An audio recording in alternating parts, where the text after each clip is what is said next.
In 1954, acclaimed Japanese filmmaker Akira Kurosawa began work on what would eventually become known as Seven Samurai, one of the most critically acclaimed and influential films of all time. While the characterization and cinematography were second to none, what really made Kurosawa's epic stand out was its ingenious plot structure, allowing for a large ensemble cast with their own nuanced storylines. 6 years later, it was remade for an American audience under the rather misleading title, The Magnificent Seven. Directed by the well-known filmmaker John Sturges, the original story was reimagined as a western to appeal to a wider audience. While both films are well known across the medium, they bear the cultural and cinematic differences of their respective regions. Seven Samurai, as the name implies, follows the story of seven samurai as they defend a small village on the brink of starvation from an invading bandit clan. The plot itself isn't all that complex. Rather, it serves as a backdrop for several smaller, more character-focused stories. The Magnificent Seven, on the other hand, puts far more focus on its overarching plot and less on the characters themselves, often to its detriment. While the characters in Seven Samurai feel like they could be living, breathing people, the ones in Magnificent Seven feel stilted and hollow, like the cheap imitations they are, due to the film's poor writing, bland cinematography, and wooden acting. Both films begin by introducing the audience to the villagers in their plight. A group of bandits comes around yearly to steal their crops, driving the village to the brink of starvation.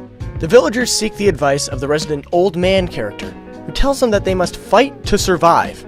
Heeding the old man's advice, each village sends out 3 of their own to hire skilled warriors to protect them. The difference between the two movies lies in how the villagers are portrayed. Both films primarily focus on 3 of the villagers.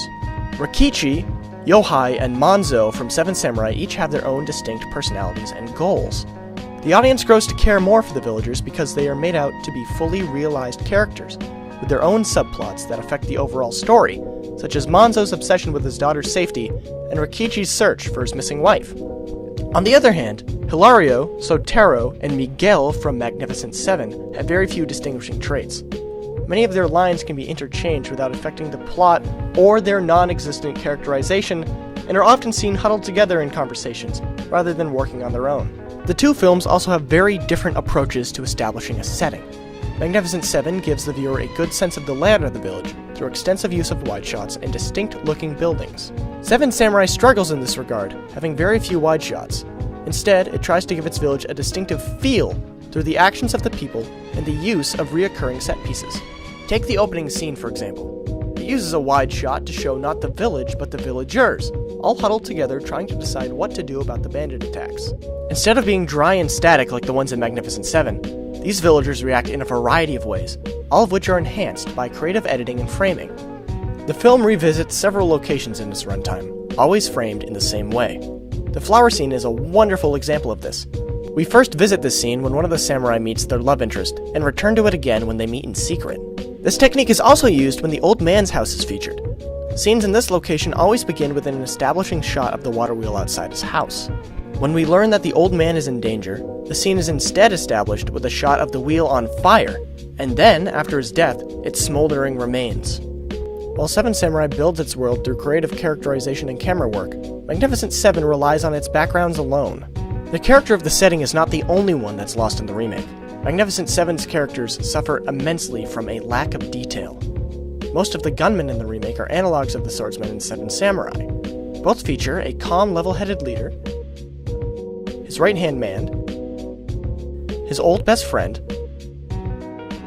a stoic professional, a young man who's looking to prove himself, and a guy who really needs the money. The seventh fighter, however, is very different between the two films. Magnificent Seven features Lee, an ex-soldier plagued with post-traumatic stress disorder, while Seven Samurai has Kikuchiyo, an hot-headed and angry man who wants nothing more than to be a real samurai. Kikuchiyo is a bit of an oddball character in this movie, as well as the most complex. Unlike his stoic companions, he is positively overflowing with emotion. He is simultaneously the most sympathetic to and most critical of the villagers he's supposed to protect, because he was once a villager himself. He is, in effect, the main character of Seven Samurai, so it might seem odd to some that he doesn't have a direct analog in the Magnificent Seven. Instead, it appears that the young man character from the Magnificent Seven, Chico, is a composite of both Kikuchiyo and the young man from Seven Samurai, Katsuhiro. Like Kikuchiyo, he is an ex-farmer who wants to become a fighter to escape his circumstances, and calls out the villagers he's protecting for being cowardly. But like Katsuhiro, he tries to apprentice himself to the leader and falls in love with a local girl. As a result, the way his story ends makes little sense thematically. Kikuchiyo dies protecting the villagers and is buried as a samurai, thus fulfilling his dream, while Katsuhiro is implied to have given up being a samurai in order to stay with his love interest. Two conflicting ideas. Magnificent Seven tries to have Chico do both anyway.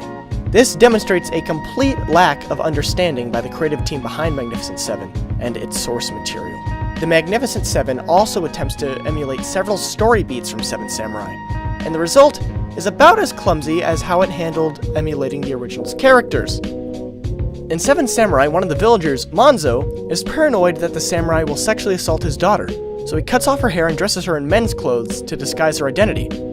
Meanwhile, in the Magnificent Seven, the entire village decides that they need to hide every last woman far away, just in case.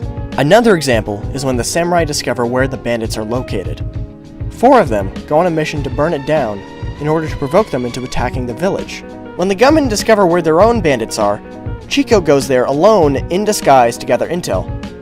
None of the bandits seem to notice that they have an extra member, so he's able to get away safely. Both films put a lot of importance on their highly skilled character when they're introduced. Both have much longer introduction sequences than most other characters, and are shown defeating people in duels with cold precision. In Seven Samurai, this makes sense, as their specialist, Kyozo, is one of the more prominent characters in the film. While once again, Magnificent Seven misunderstands its source material, and hardly features Kyozo's counterpart Brit until the final battle, where he dies anticlimactically. By far, the biggest issue with The Magnificent Seven is its lack of understanding of its source material.